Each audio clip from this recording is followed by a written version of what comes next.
WRKS Pickens Jackson, where it's time for the guy who always gets you to the ball game on time. And here's the pitch. It's Matt Wyatt with all the good stuff you need to know right here on the Zone 105.9 and worldwide at thezone1059.com.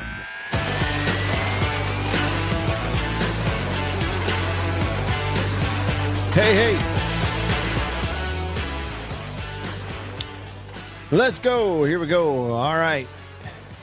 Good to be with you live here on this Tuesday in the Bureau, the Farm Bureau Insurance Studio. Farm Bureau Insurance.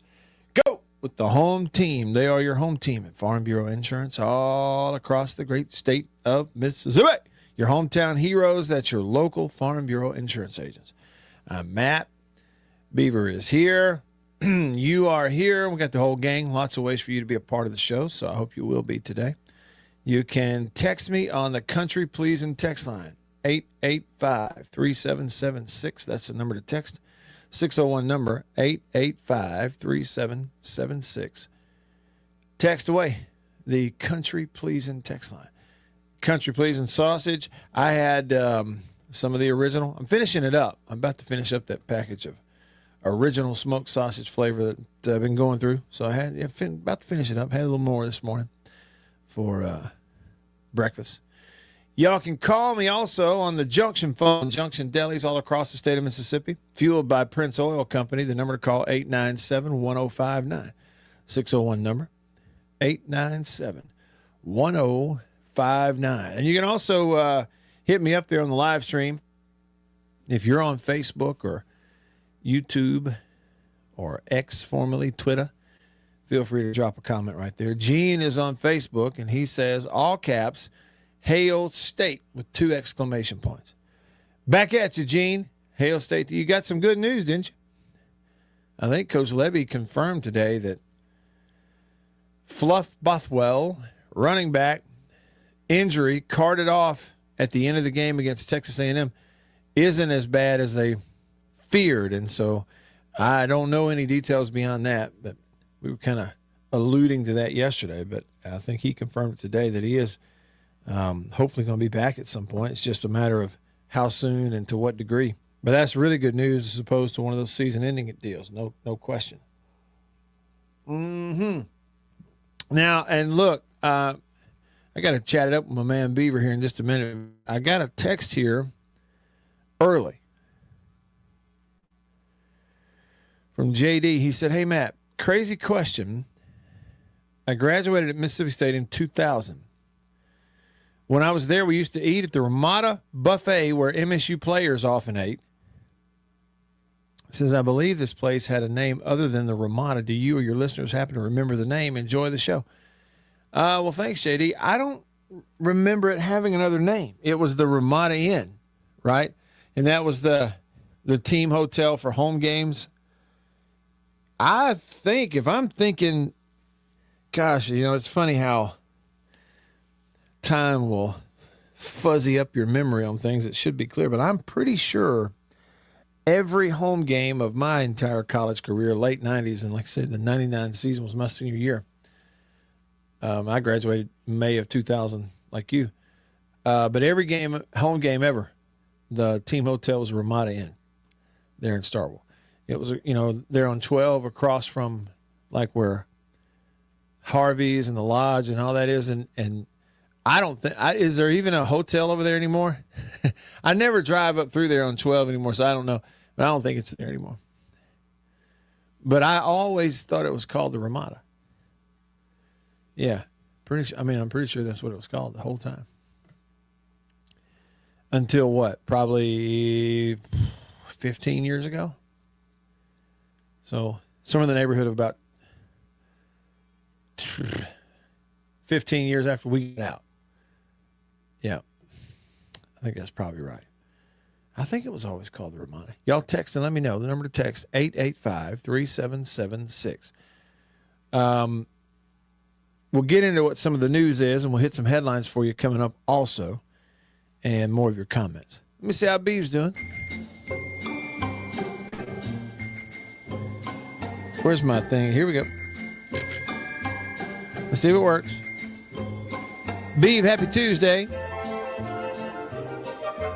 You good? Hold on, man. This thing broke. Hold on. Came apart. There it goes. No, wait. I don't think it's. I don't think it's a hotel anymore. Yeah, a buddy texted me that he thinks there's some kind of hotel there, but I don't think it is where the old Ramada is on Highway 12. Somebody who lives there will have to maybe let me know. But I don't think there is.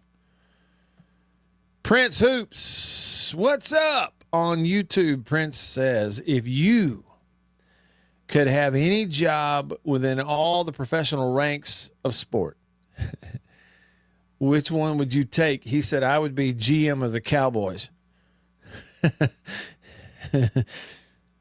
You know, and Prince says a lot. I'm reading a lot into your answer there. I'm not surprised, but into your choice, I'm reading a lot into it. If you could have any job within all of the professional ranks of sport, which one would you take? Okay, to clarify, Prince, are you asking when you say job, like it's some sort of salary job, not, you can't say, hey, I would be the quarterback of the Cowboys. You can't, like, when you say job, you're not talking about being a pro athlete. You're talking about some other kind of job. Coach, SID, GM, scout, something like that, right? Okay. All right. Let me think here. I've never been asked this before. I don't have an answer right off the top of my head.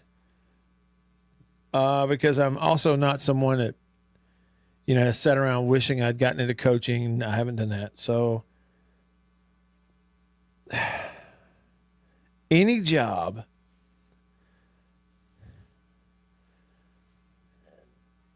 within all the professional ranks of sport, which one would you take? It's a great question. RT texted the show and said he would choose where he said head cheerleader selection. Wait a minute, RT, are you saying that it would be your responsibility to decide who the head cheerleader is? Is that what you're saying? Man, I'm having a hard time. I would probably say the things that are under consideration for me, because I can't come up with a definitive answer. How about broadcaster for the Atlanta Braves? And no, I wouldn't want to do the play-by-play stuff because that's too hard. That's too much like work. Yeah, okay, so that. Oh, I know. Any job within all professional ranks of sport. I would want to be somebody's mascot, like the Philly Fanatic, or what's that? The Colts mascot. He's hilarious, by the way. He's hilarious on social media and at the ball games. The horse, the blue horse. What do they call him? Bluey. The Colt for the Colts. I'd want to be that mascot. So mascot is probably way up the list for me. Way up the list. What are other people saying? Let's see. RT. Okay, so you picked the whole team of cheerleaders? See, a couple of people have actually said this. Nick texted the show and said, Scotty Scheffler's caddy. Sign me up for 10% of those earnings, he said. Tony also said the same thing. Scotty Scheffler's caddy. Yeah, but wouldn't you be bored to tears? See, I look at it, it's funny, and there's nothing wrong with having different motivations of the way that you answer that question. But you can tell when somebody's sole, lone, only singular motivation is money versus somebody that's not even considering it, which I'm not. Money's not a thing for me. I need some from time to time, but I don't think about it. I don't want it. I actually hate it. I have almost a weird money phobia. I don't know how to explain it. It's one of the only 2 or 3 things in the world I'm really genuinely afraid of. So I hate thinking about it. I don't like having it. I don't like spending it. I don't like looking at it. I refuse to count it. It makes every time I even touch money, I almost feel like I need to go take a shower. I'm just being honest. Hate it. So I kind of go the other way. Like, my thing is all about the experience. I think time is much more valuable than money. So with a little bit of time, I want the experience of being a mascot. I've always wanted to do that. We get to goof off and try to make people laugh and have fun. And, you know, of course you can't talk, but they can't see you either. That's really the thing for me. Whereas Tony and and Nick are like, I just want to be Scotty Scheffler's caddy so I can walk around in a white suit, carry a bag of clubs, and make money. But how bored would you be? I mean, I'm just being honest. I think I'd be bored with that. It'd be like, don't you want to play golf? Even if you play it poorly, isn't it more fun playing it than watching somebody else play it? That's all I'm saying. Patches O'Houlihan said his one job would be color commentator for women's beach volleyball. Okay. Bama fan, I got you. Bama fan says, well, first up, he said he would want to be the commissioner of the SEC. Yeah, would you? What would you do? Let's throw that one out there. If your answer is you can have any job in sports you want and you choose commissioner of the SEC, what would you do? And why would you choose that? Earlier, Bama fan texted the show. He says, Matt, good afternoon. Good news on fluff. I don't want to see any player get hurt. And then he said he would also want to be GM of the Atlanta Braves. Okay, so he'd want to be GM of the Braves. I think the Braves mascot's pretty cool. I'd like to get in that suit one day and see what kind of fun we could have.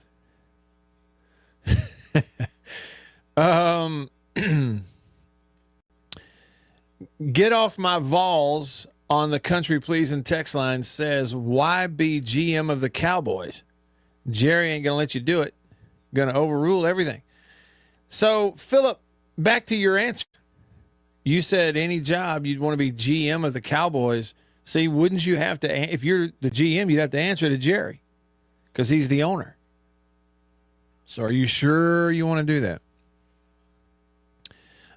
He then told me that I'm too big to be anybody's mascot. Disagree. I think it's right the opposite. Right the opposite. Bigger the better. Now, I know it's hot in there. I do want to be a fair weather mascot. I want to get my one shot at it when it's cold weather.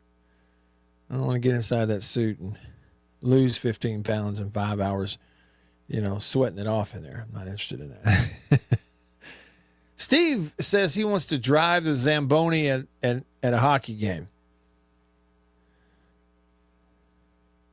Hunter says he would like to be one of these off-the-field staff members, not a recruiter, though, but just a game plan deal for opponents, scouting opponents, that sort of thing.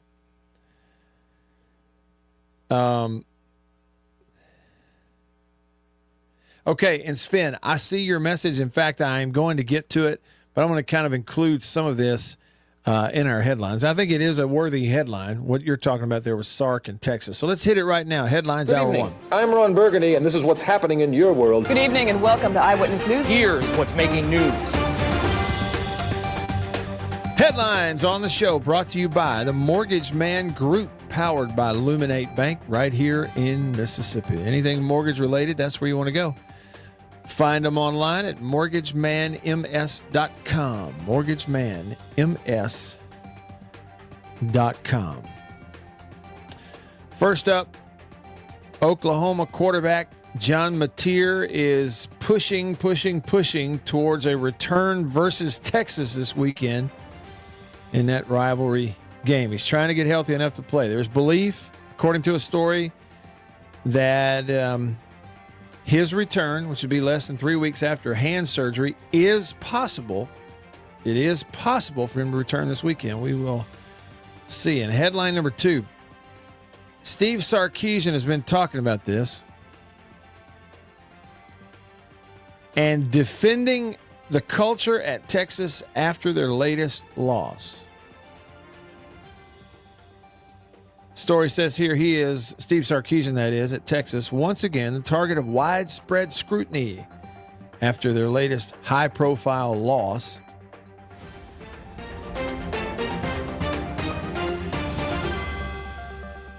But he's defending the culture. Quote is this: probably wouldn't be fair to these guys to say, you know, our culture is perfect right now. They're due to the right things, which is hard to understand. He said they were great today. They came in. They're very coachable. They took to the coaching from Saturday. This is talking about Texas players. So their mindset is all there, and that tells me the culture is right. Defending the culture, high expectations. Number 1, Arch. And they're 3-2. Lost to Florida, 29-21. Florida, who was left for dead, came up with a win. So those are your 2 headlines for hour number 1. Brought to you by the Mortgage Man Group, powered by Illuminate Bank. But over to what Sven said on YouTube. He said, "Hail State, everyone. I witnessed today the dumbest coach speak ever. He said Sarkisian really said this after the game. Quote, how many teams would go into the horseshoe in the swamp and win a game? It's a hard place to win." Yeah, I think I came across that quote too. And I don't know. I didn't spend too much time worrying about it, but I did think to myself, Sven, hey, why would you? I mean, I don't know about this whole, you may feel that way, but as a coach, I don't know about this whole thing, open your mouth and say it, where you sound as though you're making an excuse or two. Yeah, they beat us, but I mean, look, they're really good. They beat most people that came in there. It's just, you don't expect that from a team like Texas. And, then it makes you wonder, who cares how I react to it, Sven, or how you react to it? I wonder how people who are, spending all their money on the players, your quote-unquote NIL. Wonder how those people who are spending all their money on that feel about a quote like that. Oh, well, look, it's hard to win there. A lot of people go in there and lose, so we're not special. Yeah. I'm just not really sure. Obviously, it's not their year. But it also makes you wonder. I think it was Jason in Flagstaff who texted in yesterday and was saying, maybe it's him. It could have been someone else. I might be getting it mixed up. But anyway, the message was that Texas, not the team they were a year ago, lost a bunch of offensive linemen and others. Here goes Arch in there, going to be a starter for the first time, actually play a bunch of games for the first time in his college career. And so it's no wonder they take a step back, but it's just that all this mushy-headed media was, telling us how great he was and how great they were going to be this year and ranking him number 1 and all that kind of stuff before they'd actually done anything. And maybe that has something to do with it. Hey, look, regarding the question earlier for Prince Hoops, which said, if you could have any job within all the professional ranks of sports, which one would you take and why? He said he would be the GM of the Cowboys. Another one. So 3 of the responses we got. This one from Hook, who said he'd want to be Scotty Scheffler's caddy. Is it because everybody's saying that you'd want to be Scotty Scheffler's caddy? Is it because you're a golf person and you'd really actually want to have the experience of caddying for Scheffler? Or is everybody answering because they think it would be easy money? Carry some golf clubs, get 10% of his earnings. I mean, is that where it is?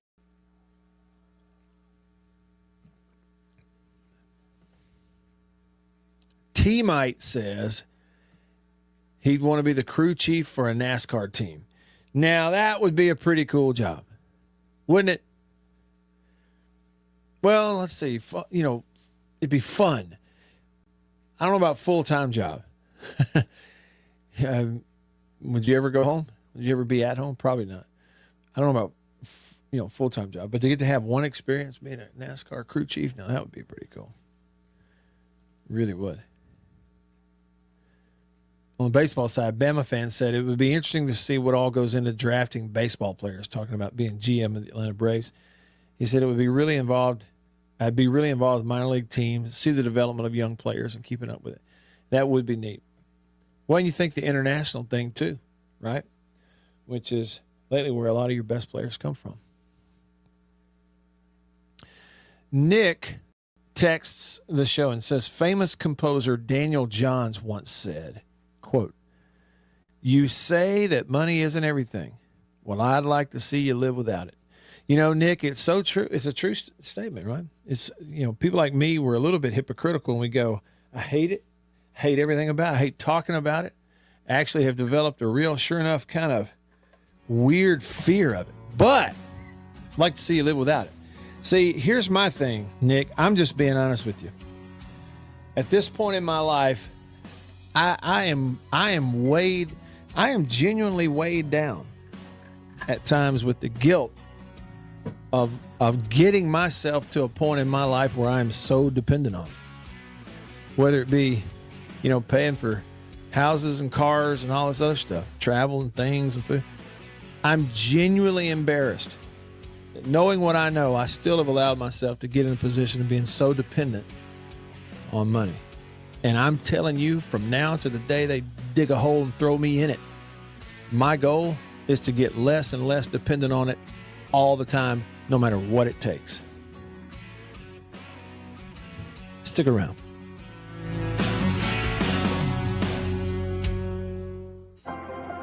At C Spire. After these messages, we'll be right back. Farm Bureau Insurance in Mississippi. Local agents in all 82 counties. So here's what that means. You have that fender bender, hopefully you don't, but let's say you do at an odd time. Something goes on. It's Saturday night at 11 p.m. You don't have to wait until Monday morning to call some 800 number and talk to someone 3 states away. You've got your agent's phone number right there on your phone because you go to church with him. Your kids go to school together. He lives right down the road. You see each other at the ball games on Friday nights. So it's personal with your local Farm Bureau insurance agent in all 82 counties in this entire state. And if anything does arise and you need to, run it up the chain or up the flagpole, the home offices for Farm Bureau Insurance are in Jackson, Mississippi. It's right here in the state of Mississippi. It doesn't get more local than and personal, the service that you get with Farm Bureau Insurance in Mississippi. I can't recommend them highly enough. And if you haven't, recently, let them give you a quote. Home, life, auto. It's Farm Bureau Insurance. Go with the home team. After these messages, we'll be right back. Well, look at what we have here. Christmas come early. Boom. Little green onion country pleasing. That's not all. Little original smoked sausage flavor. That's not all. Jalapeno and cheddar. It has to be one of my favorite, just judging by how much of that stuff I eat.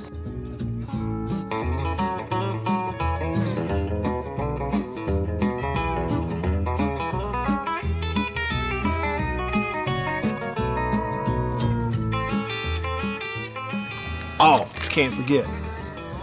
Andouille. Don't be saying andouille, it's andouille. And last, but not least, pork and pineapple. Bun size, 3 links, bun size. Look at that right there. Be careful. Come on with it. It's mine. Come here, jalapeno. Oh, that's all mine. Country pleasing sausage.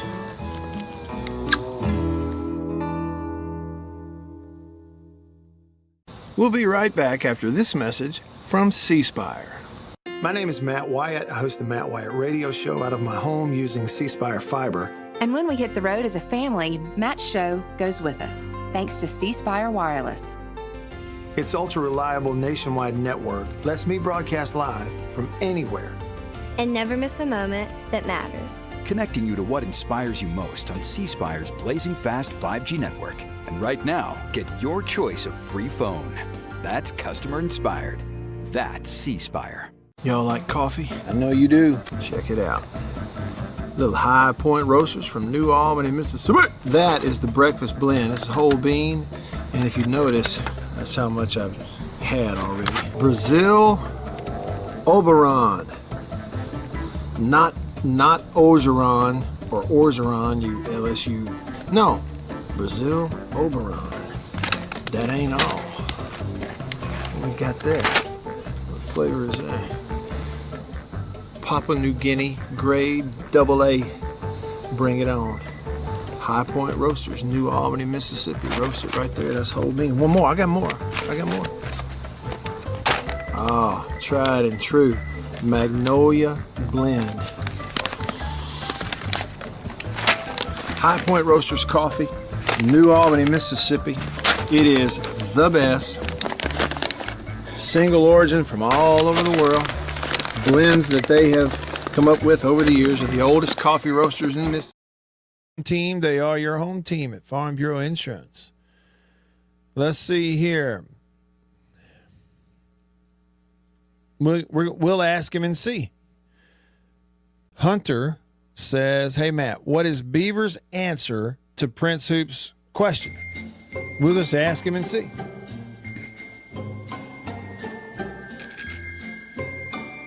Bing, bing. Hey, Beav.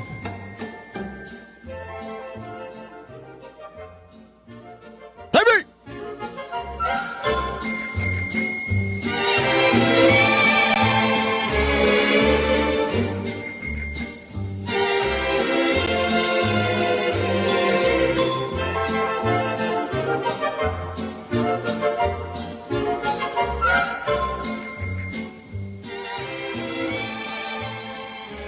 We're fixing to go to the phone in just a minute. The junction phone.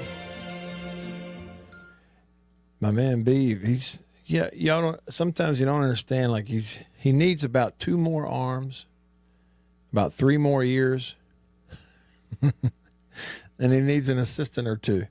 Hey Beav, before I go to the phone call, did you happen to see the question earlier from Prince Hoops about any job in professional sports you could have? What would it be?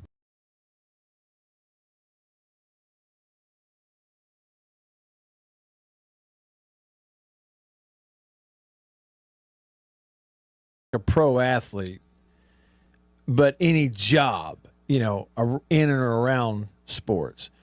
So what would, off the top of your head, what would be your answer? I like who was it? I think it was Prince who answered the GM. Not specifically for the Cowboys. Yeah. But I'd like to be the GM of an NFL team. Yeah. Kind of go through a draft and all that kind of stuff. Yeah. Yeah. So the 49ers? Probably. Well, that's the dream. Yeah. My personal dream.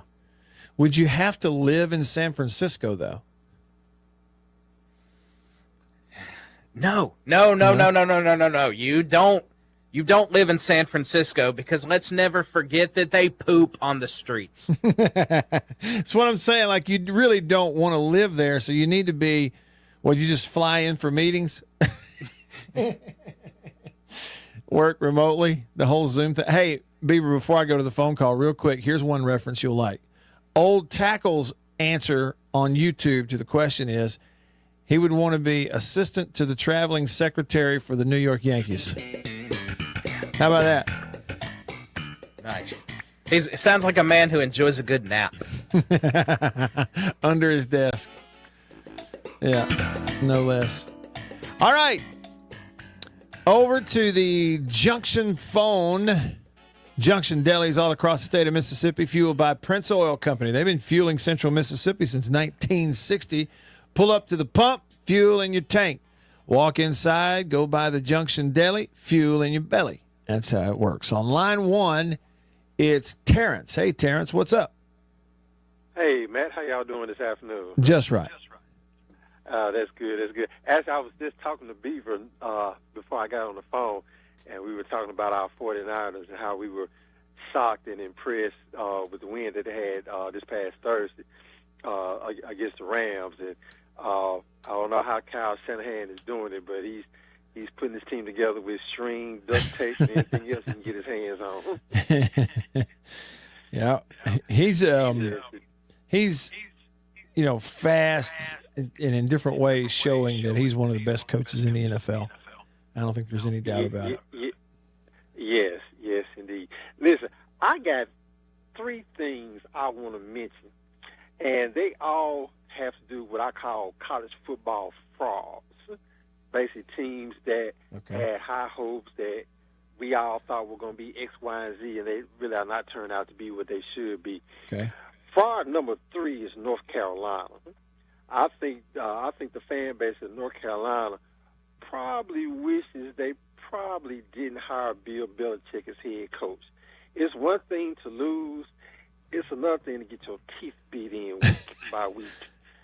And I'm sure that after a while, that fan base is going to have apathy. And I think that's the worst thing you can have as a college football coach or fan is apathy. Fraud number 2 is Texas. Now, I blame part of Texas's problems. I actually blame it on the sports media. Not you, Matt, but I'm talking about the sports media at large. Yeah. Because they put a lot of hype and pressure on Arch Manning. Yeah. And my grandmother used to have this saying, the same thing that'll make you laugh will also make you cry. So the same media people that had all this hype for Arch Manning are the same media people that are giving him hell right now. Mm-hmm. But fraud number 1 has got to be Penn State. Mm-hmm. That easy early schedule, losing to Oregon, which there's no shame in losing to Oregon in double overtime at home, but you go across the country, lose to UCLA in a game that was not really close, but UCLA was beating your teeth in 27-7. Yeah. And you made it a game. And then the thing about that game, and this is where coaching comes to part.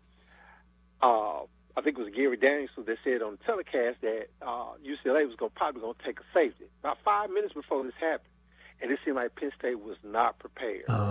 So those are my 3 college football frauds in the first quarter of the season. I want to see what you thought. Well, on Penn State, it's not an excuse, but I couldn't help but wonder also if it doesn't factor in having to get on a plane in Happy Valley, Pennsylvania, and fly all the way to Los Angeles for a conference game. You know what I mean? It's like Duke went and played at. They played Cal. Yeah, they played Cal. And the game kicked off at 10:30 p.m. back home Eastern time for Duke. So, what time did they get home? They got home the next day at lunch. Fly all night long. So it's not an excuse, but I can't help but wonder, cross-country flight. College teams don't do that much, especially on a normal, 2-day turnaround where you're flying in on Friday, spend the night, play Saturday, fly back home. All right, no excuse, especially when you're paying the players.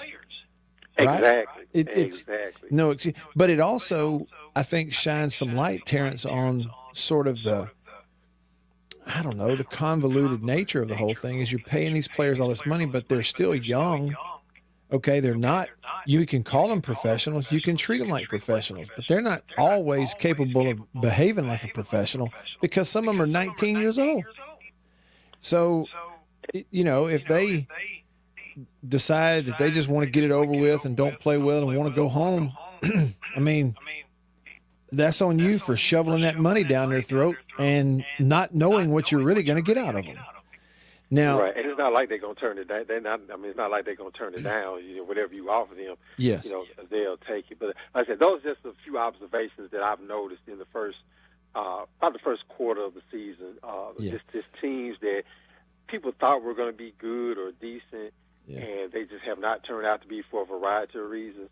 And I'm sure there are going to be some more, but those were the top three that had crossed my mind: North Carolina, Texas.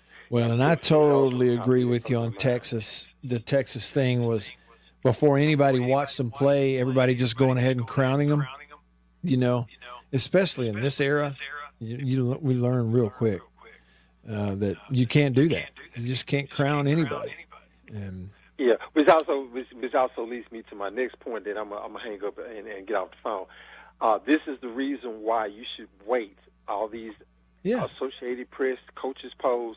This is the reason why you should wait at least 4 or 5 weeks into the season before any poll is released. And in fact, I wouldn't even release the poll. The only poll that matters is the college football playoff poll, which will be released here in a few weeks. So if you're talking about doing a poll, at least wait until some games are played. Wait till at least a quarter of the season at the least, but not at the start of the season, because all those 3 teams that I just named, notice they're all unranked as of right now. Mm-hmm. Yeah, unranked. Well, and, you know, we'll look up next year, Terrence, late July and August, early August, and we'll be witnessing the same thing all over again. Media will do it. A lot of fans will follow suit. They'll jump all over preseason rankings this and, you know, week 1 rankings that, and it's Associated Press rankings. And we're sitting here right now this year, get a good, clear picture that they don't mean anything. They're a waste of time, you know. Exactly. Man, look, thanks so much for your time. Yep. Bang, bang, 9 game beef. Matt, one more thing. Man, pray for my Alcorn State Braves. We're hunting for a win. 1 point. That was just brutal. That was brutal. 1 point. But me and the wife, we're going to go back down there again Saturday because it's homecoming. And we're hoping and praying. Let's just get one. Let's just get one and see what happens. Just get one. Hey, appreciate the call, Terrence. Call me anytime. All right, have a good one. All right. You too. Yeah, they lost to Prairie View 13-12 the other day. So it's like a heck of a game, just couldn't overcome it. Meanwhile, Jackson State is rolling in the SWAC. All right, more of your comments coming up and your text messages. Nick and Rebel Godfather and my unnamed friend and RT and Scott and all y'all coming up when we come back right after this in the Bureau, the Farm Bureau Insurance Studio. Stick around.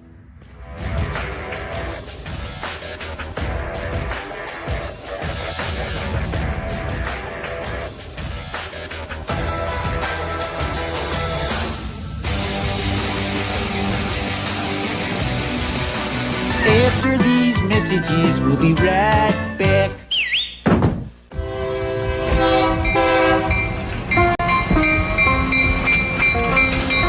The Junction Delis, convenience redefined, and Prince Oil Company, a match made in heaven. The Junction Deli, fueled by Prince Oil Company. Prince Oil Company has been fueling Central Mississippi since 1960. It's a pretty good little while. Wonderful people. Man, am I ever more tickled that they're a part of the show and I'm a part of their team now.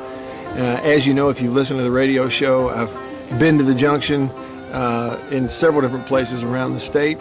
I've bought gas just like you at a lot of places that are fueled by Prince Oil Company, and they are really wonderful people. By the way, that brand spanking new Junction Deli, Chevron, right across the highway from Germantown High School. It's in Canton, we say Gluckstadt. Do you realize they and other Junction Delis, they serve country-pleasing sausage over there on the buffet? They don't get much better than that. The Junction and Prince Oil Company. That's what I'm talking about. We'll be right back after this message from C Spire. My name is Matt Wyatt. I host the Matt Wyatt radio show out of my home using C Spire fiber. And when we hit the road as a family, Matt's show goes with us, thanks to C Spire Wireless. Its ultra-reliable nationwide network lets me broadcast live from anywhere. And never miss a moment that matters. Connecting you to what inspires you most on C Spire's blazing fast 5G network. And right now, get your choice of free phone. That's customer inspired. That's C Spire. Welcome to my photography studio downtown Tupelo. Everybody needs a headshot, especially if you're in the professional world, in sales, any sort of customer related business, outreach business, anything like that. Everybody needs a headshot. Here at my photography studio in Tupelo, we do a lot more than just headshots, but we're kind of focusing on headshots for that very reason, because everybody needs it. Let me show you a little something about it. One thing I'm able to do here is sort of have 2 to 3 different looks in a small space that we can do in a short amount of time. Several different looks and styles of lighting with studio equipment, studio lighting. Some with flash and a particular look that I've worked on, a constant lighting scenario where you sit down, the lights are already on, you lean in, and we kind of illuminate the whole face. And we get several options in the studio in a short amount of time. Here's 2 priorities for me when I shoot headshots. One is it has to look like you. Okay, none of this fake stuff. The other goal is it's got to look like you at your best. And that's my job as a photographer. And I've got a lot of experience over the years, and I feel really confident I can do that for you. I would love to schedule a session for you here at the studio in downtown Tupelo. I'm above the Reed's Gift Shop, just off of Troy Street, the corner of Troy and Spring. If you can't get to Tupelo, that's okay. Let's talk about it, because we can pack the studio up and come to you if the schedules fit and that sort of thing. I'd love to help you with your headshots. I think everybody needs them. I'm inviting you to please email me, reach out. You can go to my website, mattwyattmedia.com, email address matt@mattwyattmedia.com, and let's talk about your headshot. Farm Bureau Insurance in Mississippi, local agents in all 82 counties. So here's what that means. You have that fender bender, hopefully you don't, but let's say you do at an odd time. Something goes on. It's Saturday night at 11 p.m. You don't have to wait until Monday morning to call some 800 number and talk to someone 3 states away. You've got your agent's phone number right there on your phone because you go to church with him. Your kids go to school together. He lives right down the road. You see each other at the ball games on Friday nights. So it's personal with your local Farm Bureau insurance agent in. All right. Back with you, I'm Matt, in the Bureau, the Farm Bureau Insurance Studio. Farm Bureau, go with the home team. They are your home team. I was talking about Penn State traveling across the country, and Sven said, Matt Wyatt, wrong argument. Penn State flew to UCLA and lost. 1 week earlier, Oregon flew to Penn State and won. Yeah, I mean, they did. And get a ton of credit for it, right? I think what I was pointing, and if you look at it too, that could also be part of it.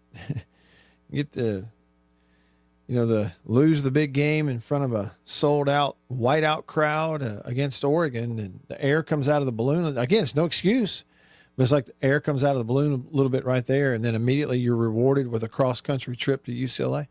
So again, as I'm saying, you can't use that as an excuse, especially in an era where you're paying the players, but it shines a light on how convoluted this whole thing is. You're paying them. You expect them to act and behave and play like pros. They're not. And so it's just, we're going to continue to see these head scratching things from time to time for lots of reasons. And some of those reasons included,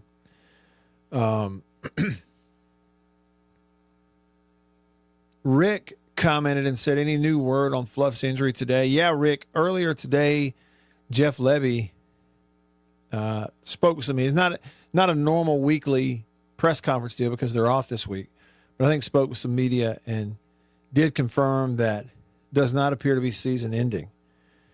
No real details on a sure timetable and all that, but again, I mean, pretty much good news considering they had to put him on the cart and taking him off the field.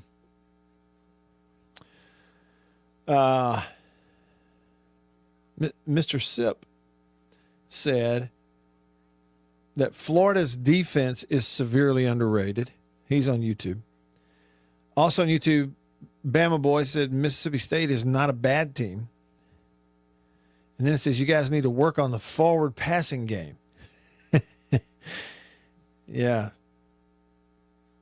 They've been a big play home run passing game, but, a lot of the rest of the time against these two SEC defenses the last 2 weeks, 9 sacks in 2 games combined. It's just, hard to get your passing game going when you're down there wallowing around in the grass trying to keep from fumbling the football if you're the quarterback.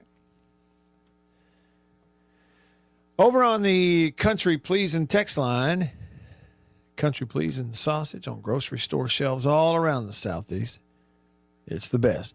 Dog Tired in Florence said regarding Prince's question, he would like to be the associate GM for the Steelers and the Rooney family so we could draft a decent quarterback or trade for one.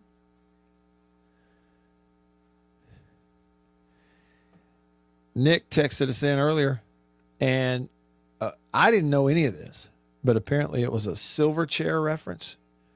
Beaver got it. Those two are on the same page. Again, if I ever go on, if they even bring that show back, where the Millionaire Show, you have to answer questions, you have lifelines, anything music, culture, pop culture, entertainment culture related. Though I want those two on speed dial, Nick and Beaver. They know stuff. They remember it all. Rebel Godfather texted in and said, I'd like to be the Cowboys GM so I could sabotage them for as long as possible to keep them out of the playoffs. How about that? How about that take? Tell us how you really feel. I mean, of all the things, Prince, if you're still listening, here's where we are. The hypothetical question here, be any job in sports you want to be, what would it be?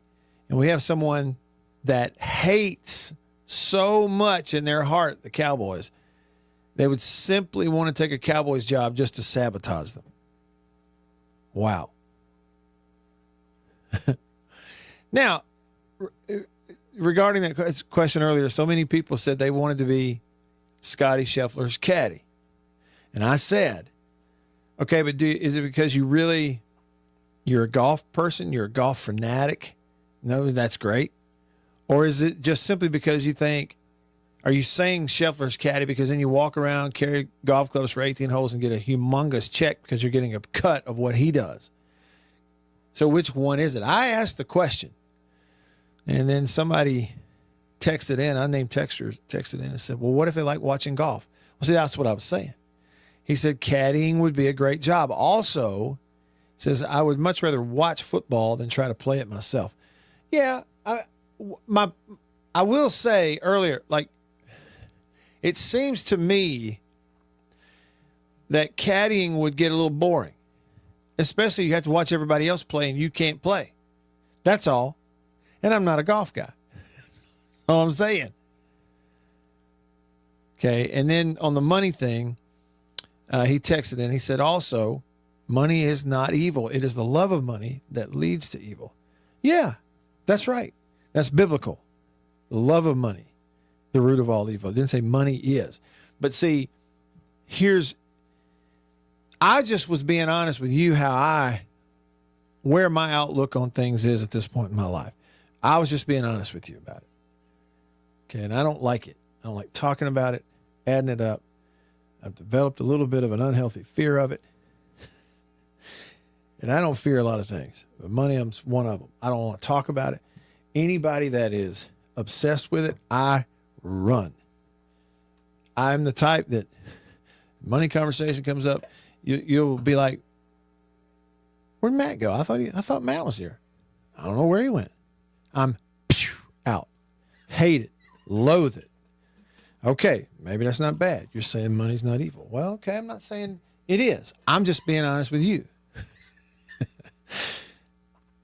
Okay, money is not evil.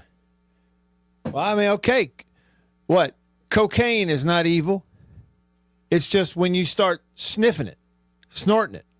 Okay, then. Okay, but as long as it's sitting there, it's not evil, right? Same thing with money. That's all I'm saying. All right. Over to the phone, the Junction phone line. Fueled by Prince Oil Company. They've been fueling Central Mississippi since 1960. The number to call is 897-1059. That's a 601 number, 897-1059. On line one, it's Andre. Thanks for calling, Andre. What's up? Man, what's going on? How are you? I'm doing great, man. Hey, I'm a diehard 49er fan.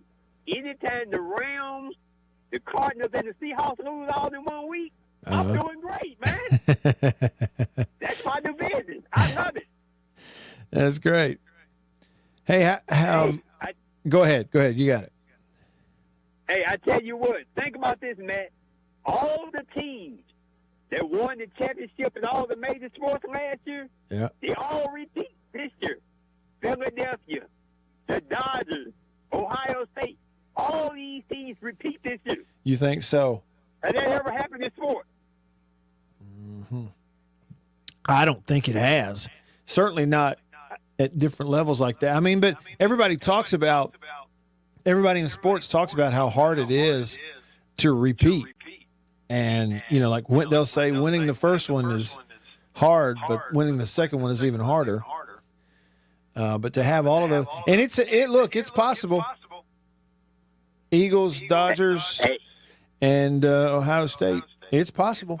Yeah, I can see that happening right now. So I picked those teams to win it all this year. I hate to say it, but hey, they look like they primed to win it again. Mm-hmm. Hey, and I saw where the Eagles lost the other day. Somebody pointed out that the way the game went, Jalen Hurts threw it 40 times, and they lost. Like it was a real clear picture that, hey, don't be throwing the ball, just run the ball, for the most part. No, I blame that on the coach. Stop listening to receivers. Receivers are always open if you talk to them. Yeah. Do what you do best. It don't matter how pretty it is. Just get the win. That's the only thing that matters. Yeah. Hey, do you think that A.J. Brown is unhappy?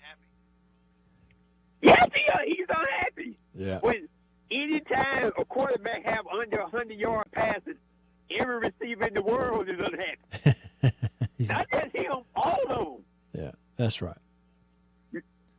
So I tell you this, man, I'm interested in the Texas-Oklahoma game. I'm telling you guys, this is the game that Arch Manning break out. Okay. I got him with 3 touchdowns and 1 rush. I think this is the game he breaks out, and I think this is the game that nobody's going to talk about Oklahoma no more because they're going to lose. So it's going to be a deal where the legend starts here, you think? Yes, sir. Prime time against your rival. I think this is the time he breaks out, man. Okay. Well, look, there's no doubt, even though they don't have a number beside their name anymore, so they're supposedly unranked. There's no doubt that it's a really interesting deal. And with the injury on the quarterback on the other side for Oklahoma, I'll be doing my best to watch it this weekend for sure. Yeah, I'm gonna watch the first half because I think that's gonna be over with. Just like I think this is Deion Sanders last year at Colorado. He's not smiling. Nobody's talking about Colorado this year. I think he steps away this year. Yeah. I think it's over with. I just hope that he, gets his health in order. It doesn't sound too good. So, hey, Andre, it's always a pleasure to hear from you, man. Call me anytime. Thank you. All right. You have a good one. You too. Eagles, Ohio State, and Dodgers all repeat? What do you think? Back after this. At C Spire, we've never waited on the future. We've built it. After these messages, we'll be right back. Yeah. After these messages, we'll be right back. Well, look at what we have here. Christmas come early. Boom. Little green onion country pleasing. That's not all. Little original smoked sausage flavor. That's not all. Jalapeno and cheddar. It has to be one of my favorite, just judging by how much of that stuff I eat.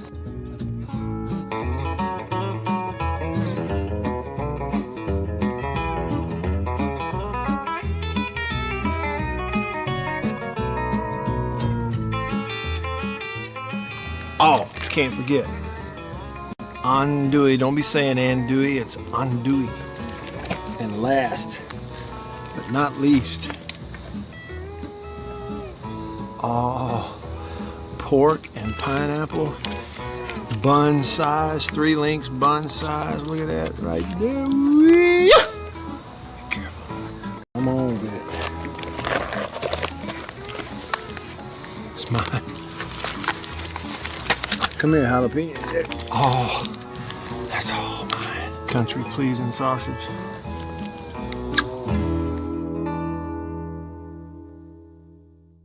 After these messages, we'll be right back. Welcome to my photography studio downtown Tupelo. Everybody needs a headshot, especially if you're in the professional world, in sales, any sort of customer related business, outreach business, anything like that. Everybody needs a headshot. Here at my photography studio in Tupelo, we do a lot more than just headshots, but we're kind of focusing on headshots for that very reason, because everybody needs it. Let me show you a little something about it. One thing I'm able to do here is sort of have 2 to 3 different looks in a small space that we can do in a short amount of time. Several different looks and styles of lighting with studio equipment, studio lighting. Some with flash and a particular look that I've worked on, a constant lighting scenario where you sit down, the lights are already on, you lean in, and we kind of illuminate the whole face. And we get several options in the studio in a short amount of time. Here's 2 priorities for me when I shoot headshots.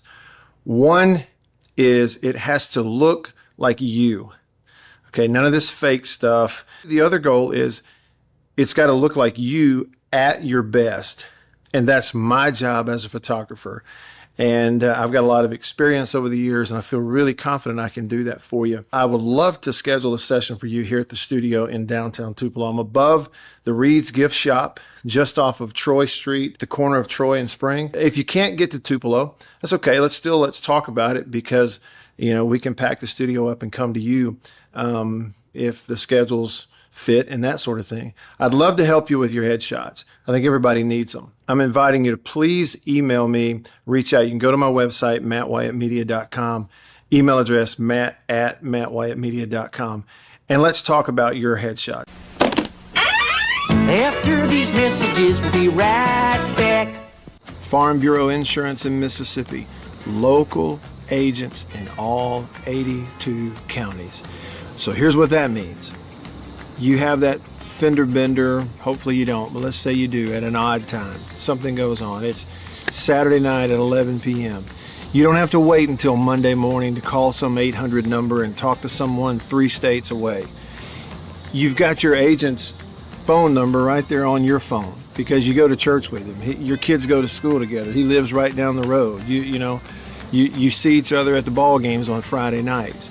So it's personal with your local Farm Bureau insurance agent in all 82 counties in this entire state. And if anything does arise and you need to, run it up the chain or up the flagpole, the home offices for Farm Bureau Insurance are in Jackson, Mississippi.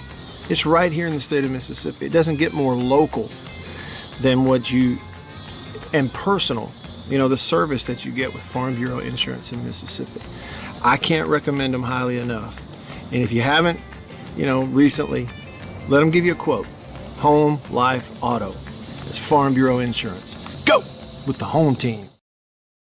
Biologic and psoriasis. Visit �WRZZY.com or call 1-866-SKY-RZZY to learn more. Did you know you can get your prescriptions for less at your local pharmacy?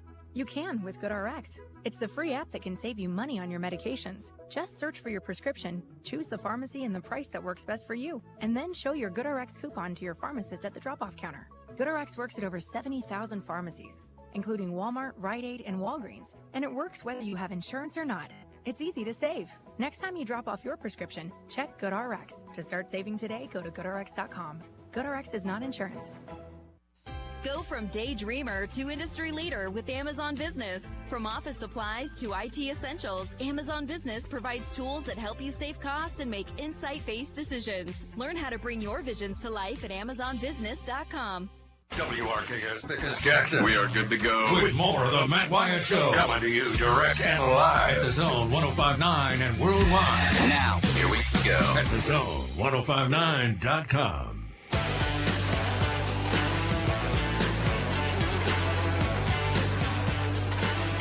All right, back with you here for hour number 2.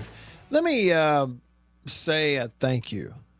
Let me start this hour with a big old fat thank you to you for listening, for commenting, texting, and calling. I don't do it enough. You know, we just get going and day after day kind of get in a routine, and sometimes I forget to express how thankful I actually am that every day you come and participate. And, you know, as we like to say, you know, even though it's sort of virtual, it's like plopping down at the table with us here and we pour some coffee and we have a conversation together. And I just can't thank you enough. And I hope that you understand I'm being really, really sincere when I say that. From Sven in Germany, who it's nighttime over there, but able to most days able to jump in on YouTube and, you know, offer up thoughts and opinions and comments and questions. I just appreciate it, Sven. I appreciate you doing that. And G Bama Boy and Mr. Sip and Hunter and Will and everybody on YouTube and Rick and Gene and JS290 and everybody who always seems to come by and join us on Facebook. I just can't thank you enough. And for, you know, our phone calls, you know, we get to hear from people like Terrence and Andre, and yesterday we hear from Rooster, and of course every now and then more bullet. And I'm leaving some out, on and on and on it goes. All the text messages that we get to, you know, communicate. It's like talking back and forth. My man Jason out in Flagstaff, Arizona. Everybody around here. I just really appreciate it. And I think as we were coming from 1 hour, first hour to the second hour, I was thinking more about how much I appreciate it today. Because on days like this, it's like sometimes I feel myself getting older, okay? Because all I have to do is miss a little sleep for whatever reason. And some days it's like, whew, man, I sure am glad y'all are here, because there's just no way I could talk to myself for 2 hours without falling asleep. And see, Annabeth is really busy. She's got a big event here that she's putting on for a wonderful organization who she's been able to do some work for here recently, who they raised a lot of money for a lot of different charities in our local area and provide all kinds of opportunities, a lot of it for young people of all walks of life. We've got the local Create Foundation. You can look that up. And it spells Create. It's an acronym for something. And then they have an arm of that organization called LEAD, L-E-A-D. And it's a local thing. And they're having a big event tonight, a night for nonprofits. And she has worked so hard and done such a wonderful job. And I was her, you know, help. I was helping her late into the night last night, doing different things, helping her get things ready and packed up and ready to go. And then this morning going and helping her set up. And she's been still there. Even when I had to come and do radio, she's still getting it all ready. And man, the place just it's amazing. People that know how to decorate and plan events and put on events and have this and that and kind of have the vision for doing it. It's just amazing to me how God has given her that ability. And man, the conference center down there looks phenomenal. And I get to help with it tonight. Anyway, the point is I was way past my bedtime, working hard on all kinds of stuff, including a bunch of different, you know, digital things and computer stuff that she doesn't really have a knack for, but also some good old-fashioned manual labor helping her get ready. So, you know, someone like me who's so routine, dependent, and regimented on a daily basis in terms of bedtime and waking up at the same time, you know, only going on 3 or 4 hours of sleep is unusual. Go ahead and say it. I know what you're thinking. Matt, it's not unusual. You're getting old, you old fart. You need to, exercise and get in shape, and this wouldn't bother you so bad. I hear you. Okay, I hear it. But all I'm saying is, here we go, hour 2, and it just hit me like a ton of bricks. Man, I sure am thankful for y'all. Really, really am. So I wish I could shake every one of your hands here today. Just, again, thank you for coming by, being here, texting, listening. It's what makes it happen. Really and truly. I think this. It goes without saying. If you weren't listening and coming by and participating, this thing would end real quick. It'd be gone real quick. So just thank you. What's Sven say? Sven said, compared to him, I'm a young blood. And he says, I'm doing a good job. Sometimes I don't feel like it. Sometimes I don't feel like that. Hunter, I appreciate you. And got your message there. He said, thanks. Sven says I can make it up to him when he comes to Starkville next time. Hey, guarantee, Sven, you give me the heads up. Next time you come this way, I look forward to meeting you. Well, I will absolutely make it up to you. And thank you, Mr. Sip, on YouTube. Said great show and gave me a thumbs up. Attaboy. Appreciate you. Appreciate you. All right, here we go. Country Please and text line. Country Please and sausage on grocery store shelves all around the Southeast. RT said, I don't think Sarkisian's players have any feelings of wanting to win for their coach. Texas has a professional type environment, and I don't feel their players really lay it on the line. I think Lebby's and Kiffin's players love their coach, and it says, I just don't see that at Texas. That's from RT. I don't actually I have not gotten to see a ton of Ole Miss football this year, but I've seen all of state. And I do think you're right. I think there's a great relationship between players, coach at state. They really like Lebby, like playing for him. There's a lot of buy-in there. Regarding the professional job or the sports job you would love to have if you could have it, Scott said an NFL scout. I thought the same thing, Scott. I almost said that. Kind of low-key, spotlight is brightly shining on others, and you just get to go out here and watch football players and evaluate them. And I think I could really get into that. Really get into that. Plus getting to go to practices and stuff. Man, I think I'm with you, Scott. I think that would be awesome.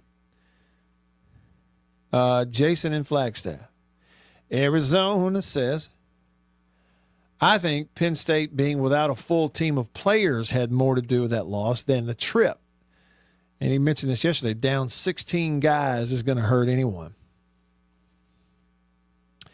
Very true. J-Rock says, that guy that wants to sabotage the Cowboys, he's already got his wish. It's Jerry. Jerry Jones been doing it for 30 years. 30 years. Now, here's a cool answer on a take on if you could have one sports job, what would it be? Where would it be? Blair and Brandon said he'd want to be a Major League Baseball bullpen catcher. Just clowning around as a Major League Baseball pro, going to all those stadiums, and be awesome. Wouldn't it? That's another great answer. Unnamed texter says, you're welcome, brother. My favorite radio show. Well, hey, we got at least one person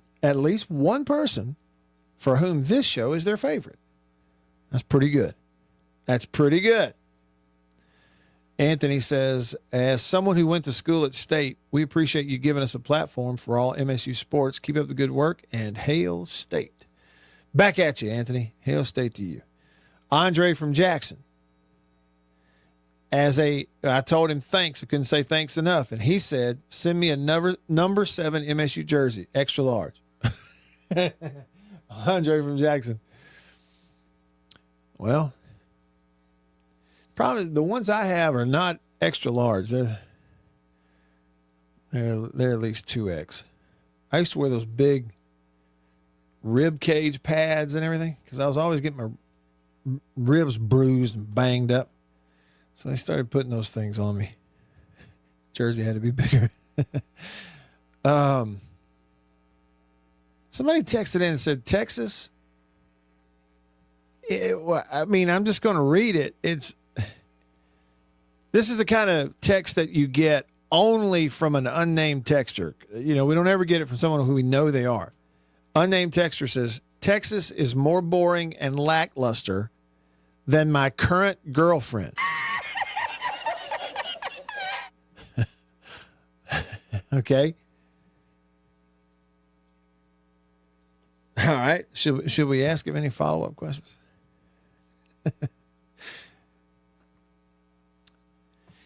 All right. Let me tell you, I am not familiar name for name, position for position with Penn State's personnel.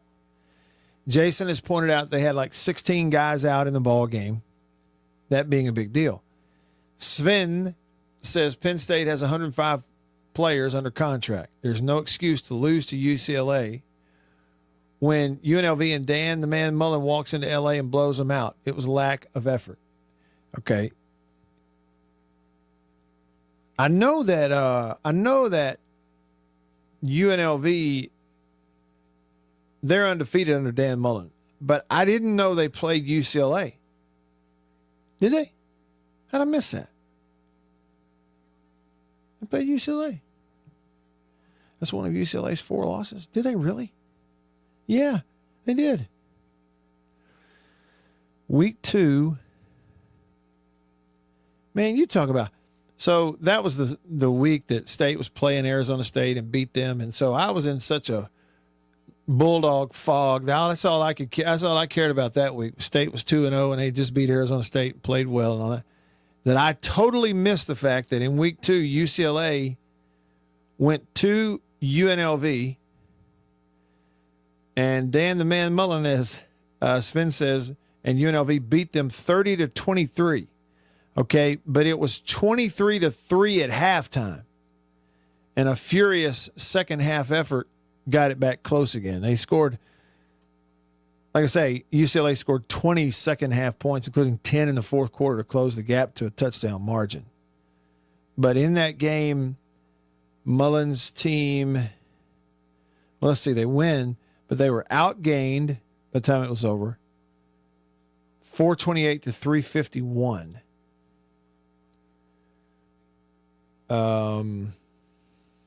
Bigger plays for UNLV. Ran the ball a few more times. Gosh, look at this. You talk about a game that would have been hard to watch. Again, this is going back, but I'm just looking at the stats from that week 2 game when Dan Mullen and UNLV beat UCLA 30-23. Get this, Sven. There were a combined 27 penalties in that game. 14 penalties for UCLA, 13 penalties for UNLV. As far as the yardage, how about this? 129-130. 130 yards and penalties in that game for UNLV, 129 for UCLA. Can you imagine what would a game look like if you sit there and watch a combined 27 penalties in one ball game? Yep, but that slipped by me. I remember that. Now, here's the thing, though, Sven. If we were to take it further, really peel back the onion, here's the questions I need answers to. I don't have the energy right now to go look it up. But Penn State, these 16 players were out. How many were starters and role guys, regular role guys on your team? How many of those 16? So that's significant. The other thing is, like we were talking about yesterday, one of the things that could be leading to this idea of parity, or the idea that even the top teams every now and then are getting dinged and having a loss than they used to 10, 15, 20 years ago. Being transfer portal, wide open transfer portal. You don't have as many high caliber depth guys on a lot of these big teams because they're transferring out of there a lot of times. And you're replacing them with transfers. You see, the musical chairs thing sort of interrupting the big boy depth that some of these teams used to have. I think there could be something to it in some cases.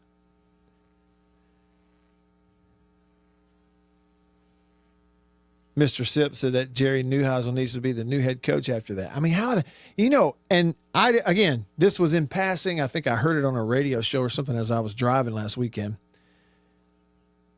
on Sunday, but he had never called plays before. Did y'all hear that? Neuheisel's son, Rick Neuheisel, the former coach, his son, Jerry Neuheisel, was calling the plays for UCLA offensively and said he had never called plays in a game before. Is that legit? I mean, if it is absolutely uncanny. I mean, give him the job based on that. Just take a chance based on that. Regarding the blowout, now Sven says Mullen benched some of his key players in the fourth quarter against UCLA. That's how bad it was. It's weird, though. Like, it must have been a late touchdown. Because I told you UCLA had 10 fourth quarter points in that game to cut into UNLV's lead, and the game wound up a 7-point ball game. So it'd be weird the score makes it appear closer apparently than it was, according to you, Sven. Hunter with an X's and O's question on YouTube says, Matt, what's your opinion on using 2 tight end sets for extra pass protection? I'm personally a fan of 12 personnel and think it can help. Yeah, double tights, love seeing it. A&M used a bunch of double tights in their game, didn't they? Mm-hmm. I mean, on their offense is what I meant to say. Yeah, I love it if you have the personnel to do it and leverage it. It's great. Now, as far as keeping tight ends in protection, there's lots of ways to do it. State has done a lot of using running backs as the 6th man in protection. So 5 offensive linemen and then help with the back on one side or after a play fake and that sort of thing. The simple answer is this, Hunter. My opinion on using tight ends to have extra pass protection. Anybody that doesn't go out for a route and stays in protection, that's fewer people running down the field to get open, fewer people threatening the defense. They've already got some numbers because you're back there holding the ball as a quarterback. Does that make sense? They've already got some numbers on you if they do it right. The difference is where you're going and they don't. And so you keep people in protection, the routes get simpler and simpler and simpler. And theoretically, easier to cover. And so, yeah, and so my opinion is, yeah, it's great. And if you keep going and continue to struggle on the edge, the way State has in protection against Tennessee and A&M, you will have no choice. If you're going to throw the ball, you'll have no choice but to get more people involved in protection, particularly on the edge. You'll have no choice. And if you keep a tight end in, that safety is not threatened. And if he's got a zone type responsibility, like, whatever, then he's just going to roam around and make plays. That's just the name of the game. You got to threaten him with that tight end down the field. All right, over to the phone line, the Junction phone line, Junction Delis all across the state of Mississippi, fueled by Prince Oil Company. On line 1, prime time. Thanks for calling. What's up? Hey, what's going on, Matt? How are you? All right. Like, I haven't saw all the Pittsburgh games, just a little bit, but I haven't saw any sightings of Peyton or Archie or Eli in any of the games. They could be there, like I said, I haven't saw all the games, but yeah, he should be playing better if Peyton or Eli was advising him. Because he's late with a lot of passes, he's hesitant, and he looks like he's in somewhat of pain sometimes when he throws the ball. Yeah. But I haven't saw any of them at the game. I know Peyton been at a lot of Tennessee games and Archie been in a lot of Ole Miss games, but I haven't saw them at any of his games. Any of Arch's games? Texas. Texas. It's weird. He just, to me, prime time, he looks like a young first-year starter who things are moving really too fast for him a lot, where he's got excellent ability. He's a big, strong, good athlete. He can run, makes a few plays. It certainly has arm strength. But what you said, like he hesitates or something, far too often he's not really confident what he's looking at. And so he needs to wait to see a guy open. And guys who really get in a groove and complete a high percentage of balls and just kind of operate the offense like a machine, they don't have to wait to see people open. Everything is putting the ball where the defense isn't, knowing where your guys are going to be. And you're anticipating windows and anticipating throws, and you're basically a step faster than the defense. I don't care who you are, including Arch Manning. If you need to see a guy open before you'll let it go, it's almost too late already. Does that make sense? Yeah, that's what I'm saying. He's playing like a true freshman. This is his third year. He should be better especially with Sarkisian as coach. He's been with USC, Matt Leonard, and all those guys. Yeah. He should be playing better. If Peyton was advising him, it don't look like Peyton talking to him or Eli's talking to him. Yeah. And it may be. Against Florida, he was late. Yeah. So he's supposed to be ready. You know what I'm saying? Ready. Yeah. Well, and it's getting to somebody asked yesterday, they said, should they bench him? And I'm like, no, why would you do that? At this point, you might as well just let him take his lumps and play through it. That's kind of where he is now. Hey, I appreciate the phone call. Call me anytime. It is. If you've watched the Texas games, you'd have to tell me, do they show family members of his up in the stands and stuff? Yeah, because you watch other games, it's just constant. Cut away to mom, cut away to dad. What about Arch? I haven't watched much of their games on TV. I don't know. Rolling along, hour 2, back after this. This is Jake Mang, former Mississippi. After these messages, we'll be right back. Hey y'all, Matt Wyatt here. Each week on the Mississippi Outdoors Podcast, we talk with the people who live it. Hunters, biologists, game wardens, local celebrities, and storytellers that know Mississippi better than anyone. Those bass come up there and attack them. You know how mean bass can be there. You're never going to believe this. Matt Wyatt just talked about your deer on the radio. I said, what did he say? He said, it was Photoshopped. And I said, what? They don't know anything about hunting. They just have never had that right, that freedom. Dude, that's us, man. That's what we do. So tune in. Be inspired, and we'll see you outdoors.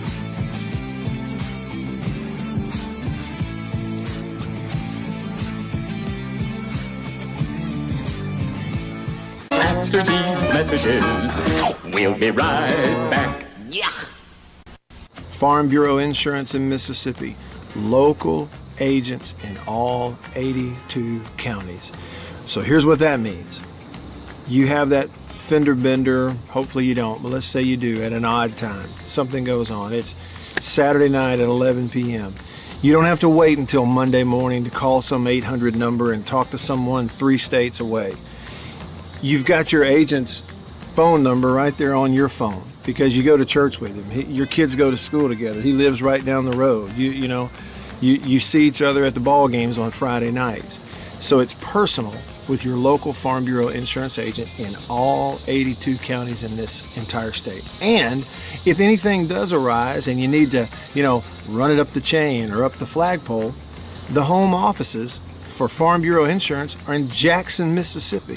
It's right here in the state of Mississippi. It doesn't get more local than and personal, the service that you get with Farm Bureau Insurance in Mississippi. I can't recommend them highly enough. And if you haven't, recently, let them give you a quote. Home, life, auto. It's Farm Bureau Insurance. Go with the home team. After these messages, we'll be right back. Well, look at what we have here. Christmas come early. Boom. Little green onion country pleasing. That's not all. Little original smoked sausage flavor. That's not all. Jalapeno and cheddar. It has to be one of my favorite, just judging by how much of that stuff I eat.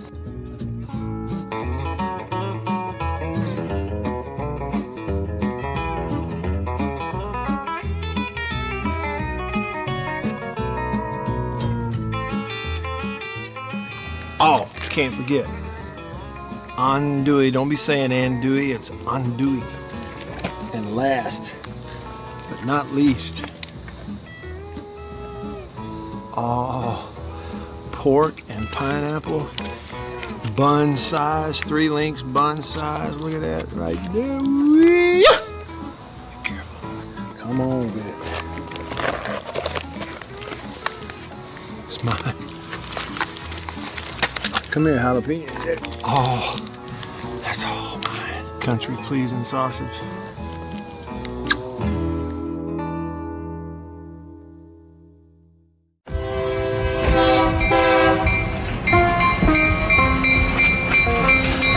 The Junction Delis, convenience redefined, and Prince Oil Company, a match made in heaven. The Junction Deli, fueled by Prince Oil Company. Prince Oil Company has been fueling Central Mississippi since 1960. It's a pretty good little while. Wonderful people. Man, am I ever more tickled that they're a part of the show and I'm a part of their team now. As you know, if you listen to the radio show, I've been to The Zone 1059.com.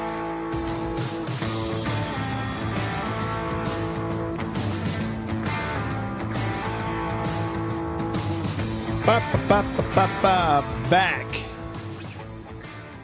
with you. I'm Matt. Let's see. We talked a little bit about Penn State and UCLA. G. Bama Boy said Nico looked like Cam Newton under Neuheisel.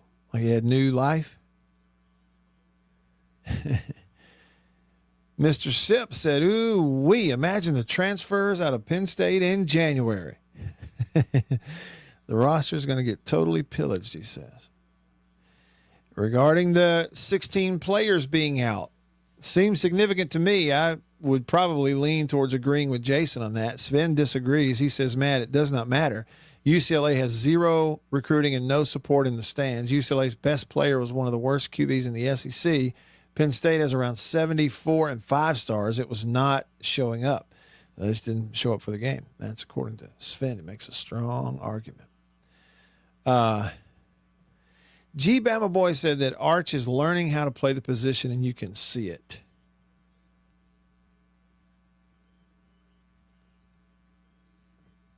I mean, for all the lack of success and all the lumps, they do some good things every now, but he does, from a toughness, mental toughness standpoint, he does seem to handle it all really well.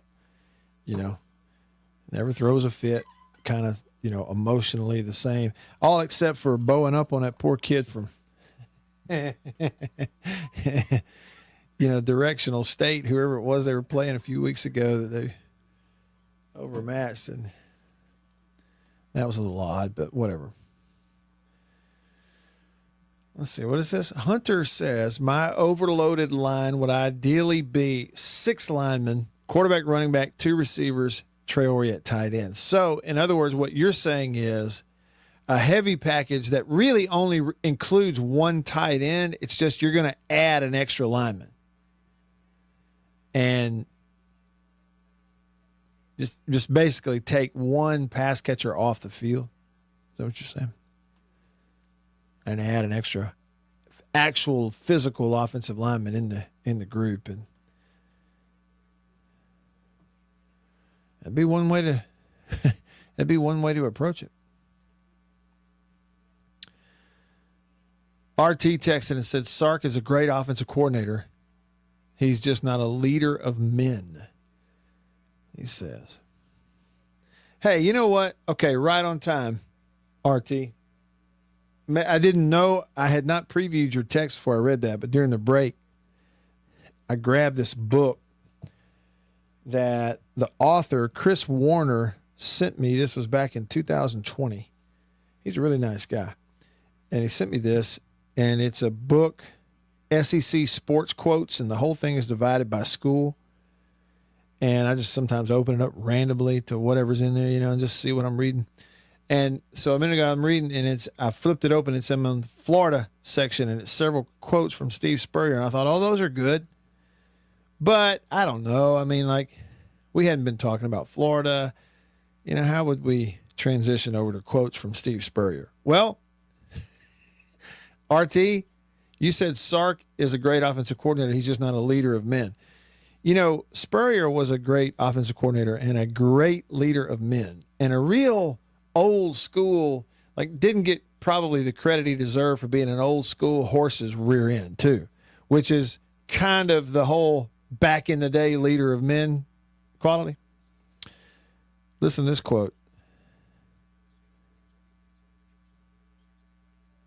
Steve Spurrier on wondering aloud about new cars in the FSU players' parking lot.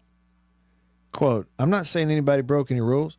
I'm just saying there was a feeling of, these kids are driving awfully nice cars. How's it happen? That's one of those. I'm not saying, I'm just saying. Let's see. Steve Spurrier commenting on Danny Werfel's reaction to Florida State's continual barrage of late hits. Danny's a New Testament kind of guy. He turns the other cheek. Now, I'm more of an Old Testament guy. Eye for an eye. Spurrier. Quote, these sort of games don't prove very much. All it proves is we're better than Kentucky. Steve Spurrier after a blowout win over Kentucky in 1996. These games don't prove very much. All it proves is we're better than Kentucky. That boy Steve, old ball coach. Let's see here. Oh, this is great. Hey, just so y'all know, I'm having to use the flashlight on because some of the lights got moved out of here for a project. And I'm having to use the flashlight on my handy dandy phone from C Spire in order to read the words on the pages of this book. Is that pitiful or what? It is dark in here. Steve Spurrier commenting on whether or not he would be able to even the 15-game margin held by Georgia in the series between Florida and Georgia, referred to as the largest cocktail party in the world. Commenting on whether or not he'd be able to even the 15-game margin held by Georgia in the series. Quote, I don't know, 15 years is a long time. In other words, 15 in a row. It's going to take a while.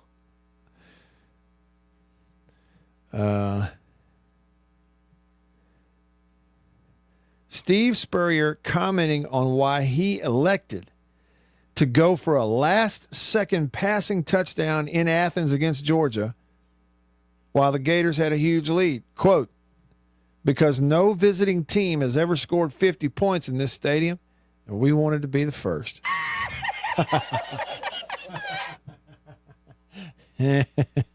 Oh, man. Man, I could just keep – there's hundreds of pages of this stuff. I could keep going. You got any more? Oh, man, there's some Urban Meyer quotes in here in the Florida section. Does anybody want to hear Urban Meyer quotes? I didn't think so. Nobody. See, okay. And there's a difference. There is also a major difference between the old school and the new school. And Urban, I mean, heck, he's coaching at Florida almost 20 years ago. But the point is, he's a much newer school than Spurrier. Guys like Urban Meyer, good coaches, win a bunch of championships. Boring personality, just boring. Never said a funny thing in his life. Spurrier, on the other hand, I mean, think about the personalities that used to be some of your best football coaches back in the day. Just think about it. Spurrier, Bobby Bowden, Majors, all those guys. The list goes on and on. They started moving on, man. It got boring real quick, didn't it? And got serious real quick. I miss the days when it was more fun and less serious, don't you? Let's see here. White Denzel, what's up? He says, nothing like listening to the show, eating this bad boy. And it is Bluebell Classic Pecan Pie Ice Cream.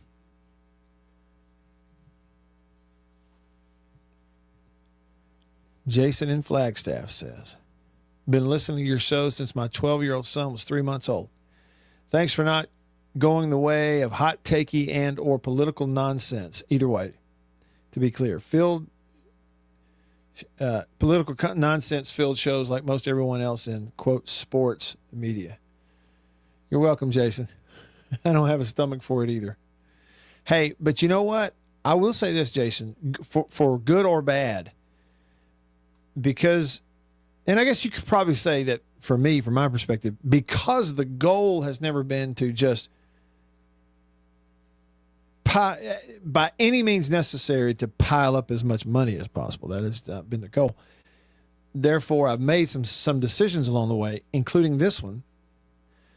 This one is probably, what is this, 2025? So this is a good 4 to 5 years old now, this decision right here.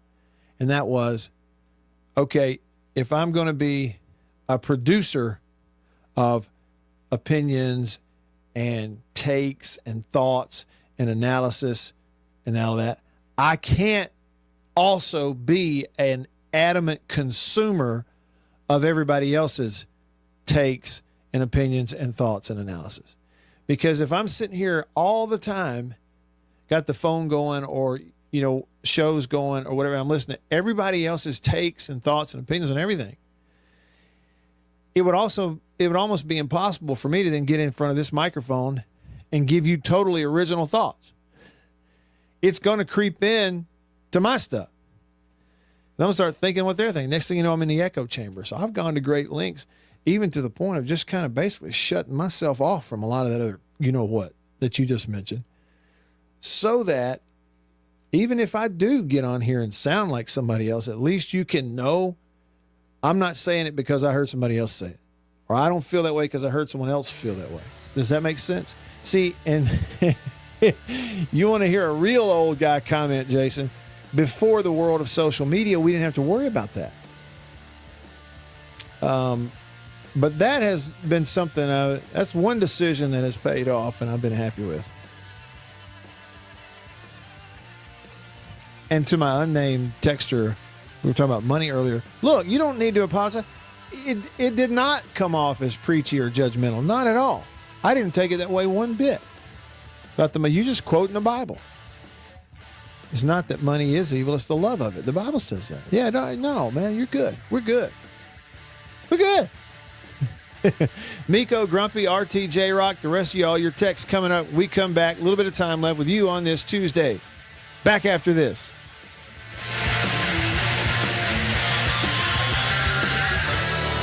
After these messages, we'll be right back. Farm Bureau Insurance in Mississippi. Local agents in all 82 counties. So here's what that means.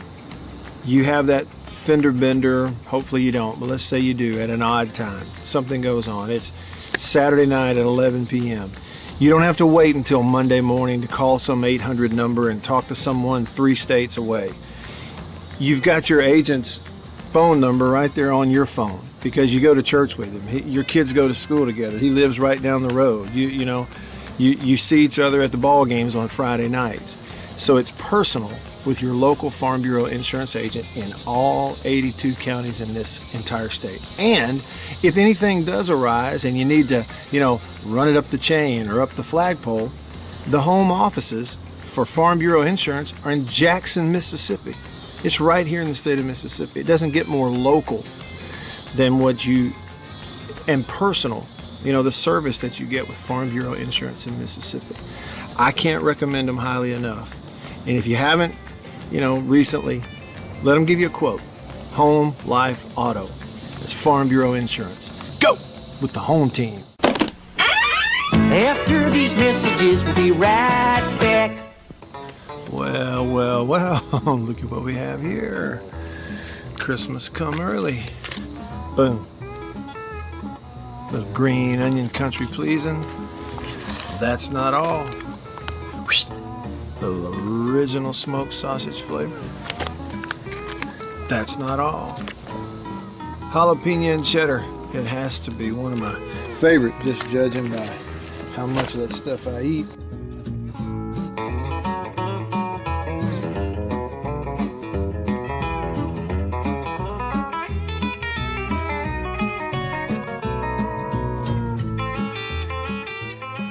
Oh, can't forget. Andouille. Don't be saying andouille, it's andouille. And last, but not least,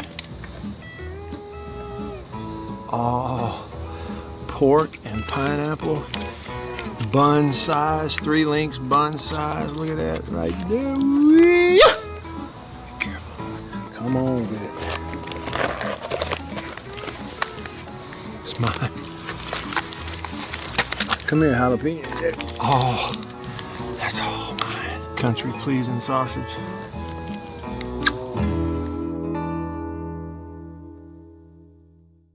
We'll be right back after this message from C Spire. My name is Matt Wyatt. I host the Matt Wyatt radio show out of my home using C Spire fiber. And when we hit the road as a family, Matt's show goes with us, thanks to C Spire Wireless. Its ultra-reliable nationwide network lets me broadcast live from anywhere. And never miss a moment that matters. Connecting you to what inspires you most on C Spire's blazing fast 5G network. And right now, get your choice of free phone. That's customer inspired. That's C Spire. Y'all like coffee? I know you do. Check it out. Little High Point Roasters from New Albany, Mississippi. That is the breakfast blend. It's whole bean. And if you notice, that's how much I've had already. Brazil Oberon.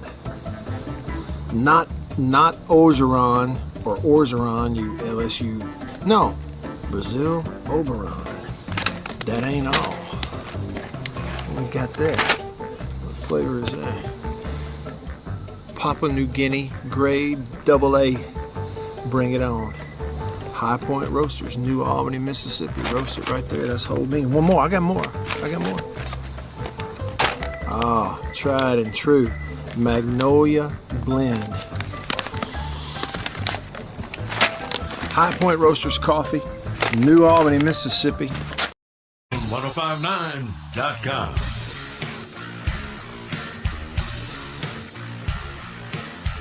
Back with you. I'm Matt. Beaver is here.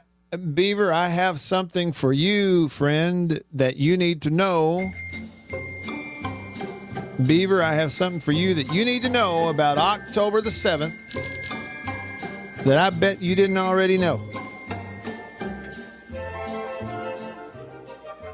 Beav, by the way, when I was handing out those thanks to everybody for listening and being a part of the show in days like this, you're at the top of the list. I'm thankful for.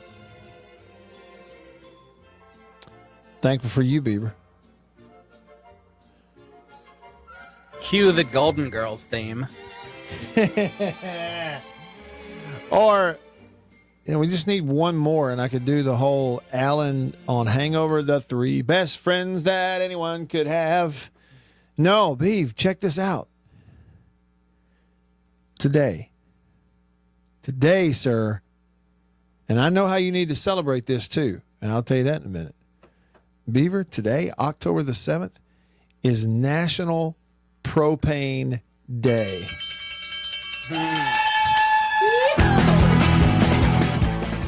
And I would think, Beaver, that if it's National Propane Day, that also would cover propane accessories. Beaver, you the biggest King of the Hill fan you know? Or are there others in your life who are a bigger fan of that show than you are? I don't actually know a lot of people that... Well, you could stop right there. I don't know a lot of people. But of the people I know, I don't really know anyone else who still ever mentions King of the Hill. And it's funny you bring this up, especially the propane, because we got a new grill lately at the house. And we've gone to gas. And is propane. Yeah. And I was out there the other day cooking, and it just randomly pops in my head. There was one episode where Bobby was a tank wipe at Strickland, and Hank Hill kept telling him, because he's like, wipe the tanks down, but wipe it in a certain way, because he told him he wanted to wipe it top to bottom because he said feet to head, everyone's dead. So I'm standing out there on the patio the other day looking down at this, and I'm thinking, do I need to clean this a certain way? Like, is that real? Like, if I wipe this tank, will this explode in my face? If you go bottom to top, feet to head, everyone's dead. That show was in your head in real life. It was. Tyler has texted in, and I don't know if this is a reference to the show or not, but he said, Beaver, taste the meat, not the heat. Yeah, that's what Hank used to say about propane. That was his biggest selling point. Taste the meat, not the heat. National Propane Day. You ought to celebrate, Beav, by enjoying the meat and not the heat. And grill something on that new gas grill you got over there at the house on a random Tuesday. Is Jake out today? If he's out, you could do it. That'd be nice. Unfortunately, he's here. Gotcha. Let's say here, why do we have a National Propane Day? Oh, Beaver, when I click it here on the National Day calendar, you know what? The first picture that comes up on the National Propane Day page is not of a grill outside. How would Hank Hill feel about this? National Propane Day, it's a picture of the inside of somebody's plush, urban patio home with a brick, and not a real fireplace, but a gas propane fireplace in their house, all yuppied up. How would Hank Hill feel about that? Ugh. He'd be disgusted. On National Propane Day. There are over 3,500 propane suppliers across the United States. Most of them, Beaver, are small, family-owned and operated small business that provide propane services to local communities. Don't tell me. I'm not a big fan of you. Is it? So he lives in Harlan, Texas in the show, right? Hank? Yeah. Arlen. Arlen. Okay, not Harlan. Arlen. What's the name of the place that he works? Strickland Propane. Strickland. See, I bet it's a little family-owned deal, isn't it? Mike Judge is a genius. Oftentimes, propane suppliers take extraordinary measures to keep their customers and their families safe and warm during natural disasters and power outages. Let's use October the 7th as a way to show our appreciation of the propane suppliers in your area on National Propane Day. Here's to you, Hank, and all the folks at Strickland.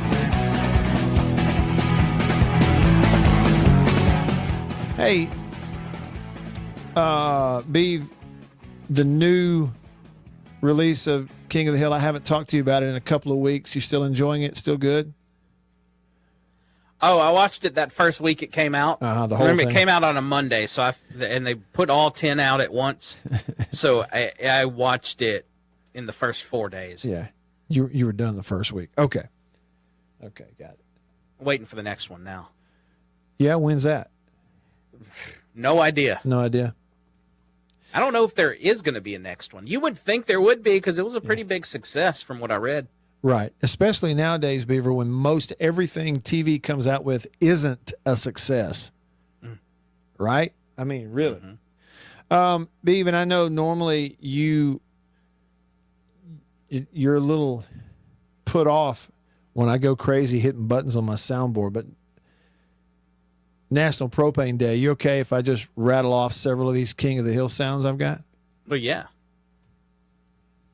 Now you listen to me, mister. I work for a living.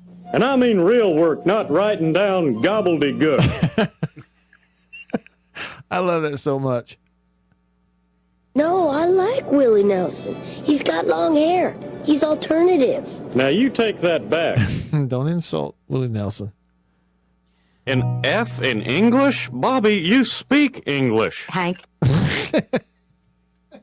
You know which one maybe you should add to that is when Bobby just started yelling, and we've referenced this so many times. Yeah. I don't know you. Let go of my purse. Because he took a women's self-defense class, and he's yelling to the kids in school, let go of my purse, and kicks them in the groin. Yeah. That's my purse. I don't know you. Whack. Oh, and, Boomhauer used to sound like the coach at Texas A&M. Yeah, man, I tell you what, that dang old internet, man, you just go on there and point and click, get in there and talk about www.wcom, and you got then on there, man, you go click. It's real easy. It's great. It's great. I think, okay, I cannot remember where I was and who I was talking to this past weekend, somewhere over there in Texas, Beaver. And the question came up, and it was regarding that particular context was regarding 80s movies. And it said, which 80s movies, if you're scanning channels and it's on, you always stop on it. And we kind of went through that deal. If you were to extrapolate that out to just, shows, really and truly for me, King of the Hill is one of them. I will stop and consume a few minutes of it. I don't ever really scan channels, but it's one that I will.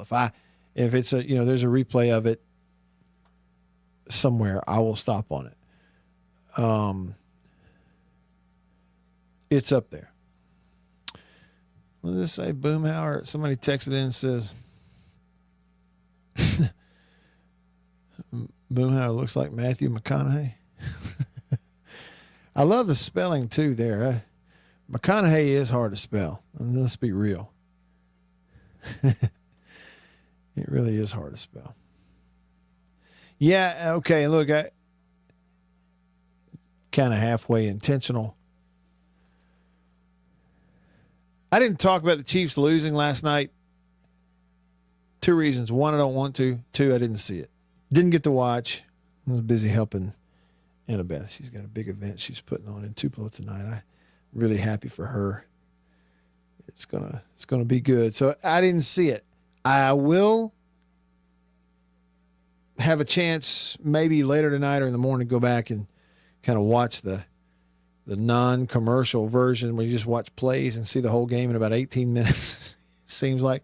But I will go back and watch that and get a little bit of a feel for that one. But I did see the video clip, and it really hurt my heart to see that video clip of that last play when Chris Jones just stood up and watched. Like, didn't run, didn't take, I don't know what his responsibility was, but he just kind of just quit on the play. You don't see that much. And at first I was like, what happened? Like, was he banged up? Is he hurting? Is he tired? I hate to see that. Chiefs are a game below 500.